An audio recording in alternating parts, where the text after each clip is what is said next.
Big boss Telugu season 9లో 5వ వారం చాలా ఆసక్తికరంగా సాగుతుంది. ఈ వారం వైల్డ్ కార్డు కంటెస్టెంట్స్ను హౌస్లోకి రాకుండా అడ్డుకోవడానికి big boss wild card storm అనే టాస్కులు ఇస్తున్నాడు. ఇక ఈ టాస్కులలో పవన్ కళ్యాణ్, తనూజ జంట అద్భుతంగా రాణించింది.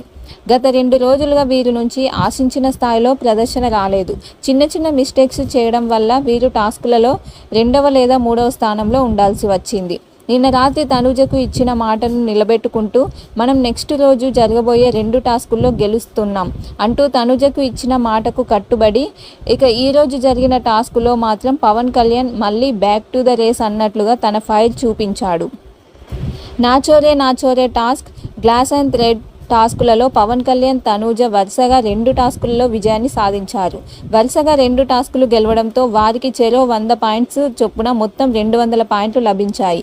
దీంతో తనూజ, పవన్ కళ్యాణ్ జంట లీడర్ బోర్డ్ పొజిషన్లో టాప్ స్థానానికి చేరుకున్నారు.